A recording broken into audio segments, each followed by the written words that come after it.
स्वागत है आप सभी का आपके जो फोर्थ चैप्टर का second part lesson the asset that made trees Bloom.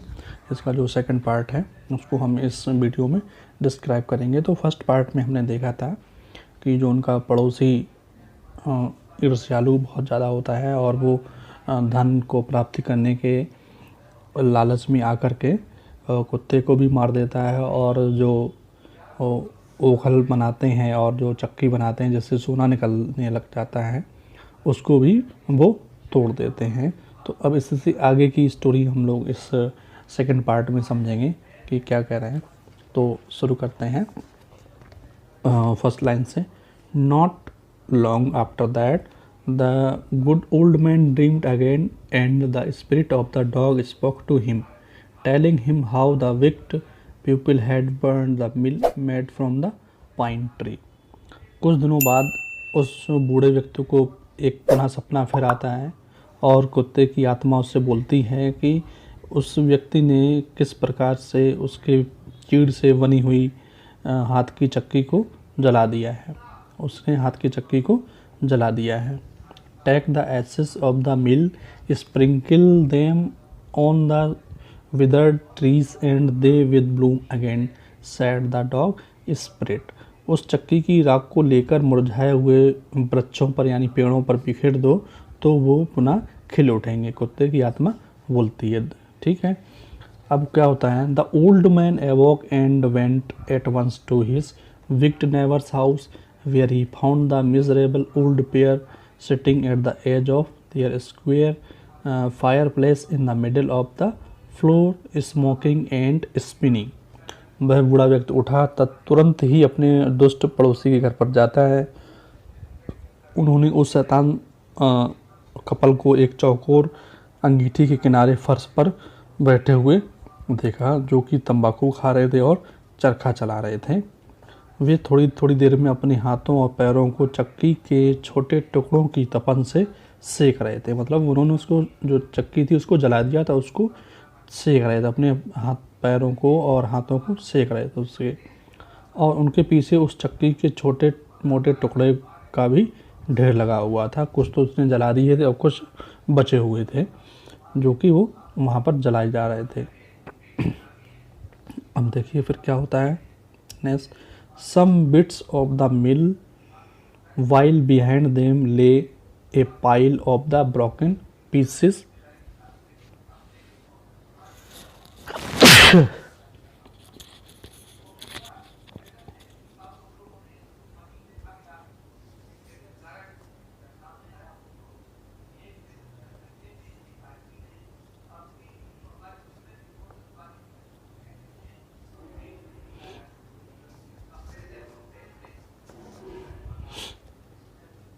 Means वो जो है उन्होंने टुकड़ों को कुछ को जला दिया था, कुछ को वहीं पर ढेर लगा हुआ था।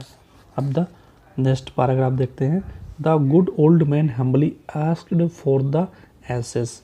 उस व्यक्ति ने जो उस कुत्ते के जो मालिक थे उन्होंने बड़े विनम्र भाव से उनसे राख मांगी, विनम्र भाव से उनसे राख मांगी जिनसे जो उनके पड़ोसी थे। Though the covetous couple turned up their noses at him and scolded him as if he were a thief, they let him fill his basket with the ashes। अब क्या कह रहे हैं ये, और यह सब देखकर जो लोभी जो दोनों थे उन्होंने अपनी नाक को इस तरीके से सिकोड़ा जैसे कि वह कोई चोर हो और उसको डांटा भी ऐसे जिस तरीके से आप किसी चोर को डांटते हैं।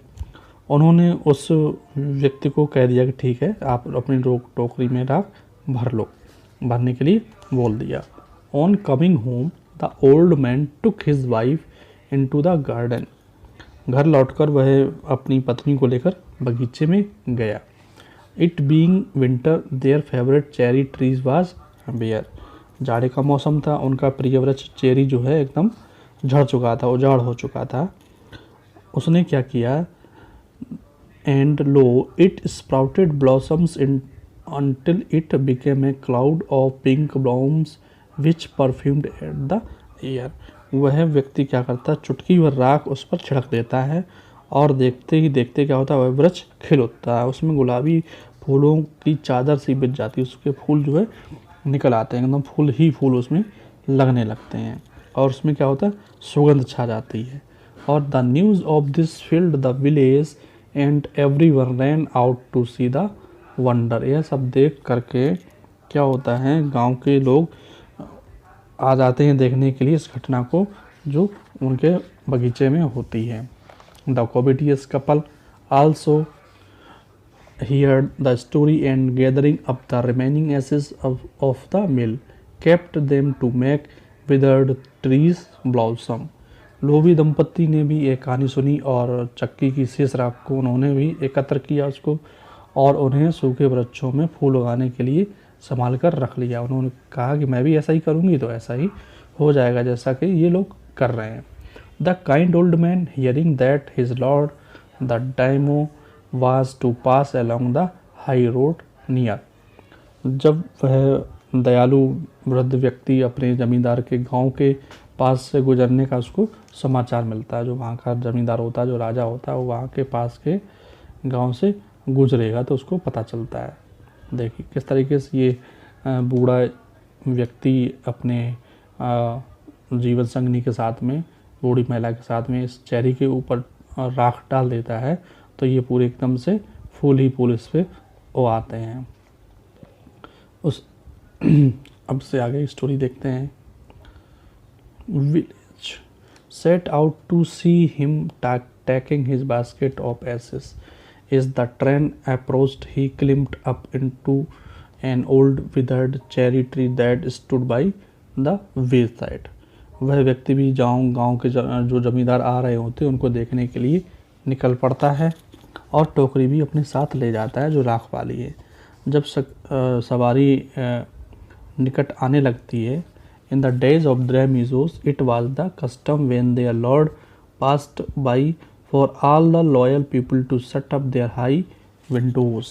अब इसमें ये कह रहे हैं कि जब वह राजा पास में आ जाता है, मतलब ये एक रिवाज था वहाँ पर कि जब जमींदार पास से गुजरेगा तो सभी लोगों को अपनी ऊंची खिड़की जो है बंद कर लेने का आदेश होता था और उन पर कागज़ भी चिपकाना होता जिससे कि कोई उन जमींदार को देखे तो नीचे की नज़र से ना देखे।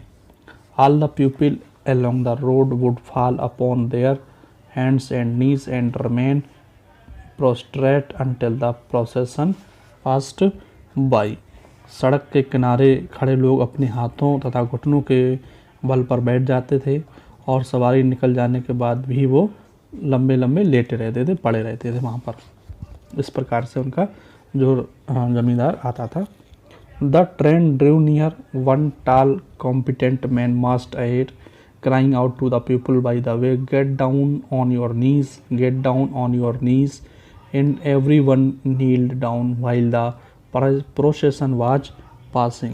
अब क्या होता है, जब काफिला पास आ गया होता है तो एक लंबा अधिकारी आगे आगे चल रहा होता है, सड़क पर लोगों को बता रहा होता है कि घुटनों के बल बैठ जाओ, घुटने के बल लेट जाओ, और हर व्यक्ति काफिले के आगे बढ़ जाने तक घुटनों के बल बैठा ही रहता था। जब तक कि वह काफिला ना निकल जाए तब तक वो लोग वहीं पर बैठे रहते थे, क्योंकि भाई वो जमींदार हैं और राजा है।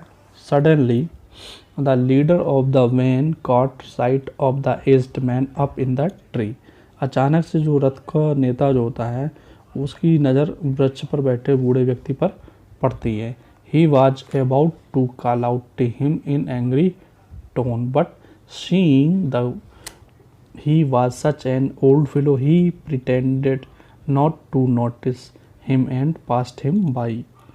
वह उसे कुछ ऊंची आवाज़ में बोलने वाला होता है लेकिन वह उसके बुढ़ापे को देखकर अनदेखा कर देता है और उसके सामने से गुजर जाता है जैसे कि उसने उसको देखा ही ना हो। इस तरीके से वो व्यवहार करता है। So when the daimyo's palanquin drew near, the old man taking a pinch of ashes from his basket scattered it over the tree। in a moment it burst into blossom। जब जमींदार की सवारी निकट आ जाती है तो वृद्ध व्यक्ति क्या करता है, वह अपनी टोकरी से एक चुटकी राख निकालता है और उस पेड़ के ऊपर बिखेर देता है जिस पेड़ पर वो चढ़ा होता है, और तुरंत ही उसी देर में ही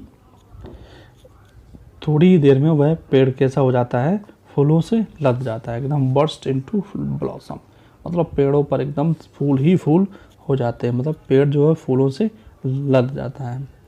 the delighted daimyo order the train to be stopped and go out to see the wonder. प्रसन्न होकर वह जमींदार अपने काफिले को रोक देता है और उस चमत्कार को देखने के लिए बाहर आ जाता है। Calling the old man to him, that he thanked him and ordered presents of silk robes, spongy cake, fans and other rewards to be given him. उसने उस वृद्ध व्यक्ति को अपने छोटे किले के अंदर ले जाता है उनको, और उसको बहुत सारी चीज़ें भी देता है, धन्यवाद देता है। उसे रेशमी वस्त्र, केक, पंख तथा अन्य पुरस्कार भी भेंट किए जाते हैं, और उनको वह अपने किले में आमंत्रित भी करता है। किसको? उसी बूढ़े व्यक्ति को अपने किले में भी आमंत्रित करता है। कैस्टल्स मीन्स किला, जहाँ पर राजा रहता होता है, यानी हवेली। So the old man went gleefully home to share his joy with his dear old wife. इस प्रकार वह व्यक्ति खुश होकर घर लौटा और अपनी प्रिय पत्नी के साथ यह खुशी बांटने लग गया। उसने सारी बात अपनी पत्नी को बताई। नेक्स्ट क्या होता है? But when the greedy never heard of it, जब वह उनका जो पड़ोसी लोभी होता है, जब उसको यह सुनने को मिलता है कि राजा ने उसको जो है पुरस्कृत किया है, उसने उसी राख से इतना कमाल दिखाया है, तब वह क्या करता है? He took some of the magic ashes and went out on the highway. वह थोड़ी सी जादुई राख को लेकर राजपथ पर पहुंच जाता है। There he waited until the daimyo's train came along and instead of kneeling down like the crowd he climbed a withered cherry tree. वह भी वहाँ जमींदार की सवारी यानी प्रतीक्षा करने लगता है, और घुटनों के बल बैठने के बजाय जैसा कि अन्य लोग कर रहे थे, वह भी एक मुरझाए हुए चेरी के वृक्ष पर चढ़ जाता है। When the daimyo himself was almost directly under him, he threw a handful of ashes over the tree, which did not change a particle.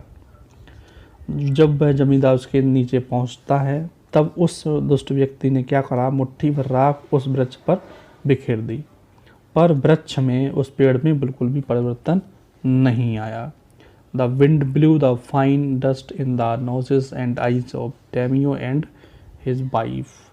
हवा ने उस महीन धूल के को जो है जमींदार और उसकी पत्नी की नाक तथा आंखों में पहुंच गए। उन्हें छींक आने लगी और उनका गला भी बैठने लगा। Such sneezing and choking, it spoiled all the pomp and dignity of the procession. जमींदार की सवारी की जो शान और गरिमा थी, वह सब खराब हो गई।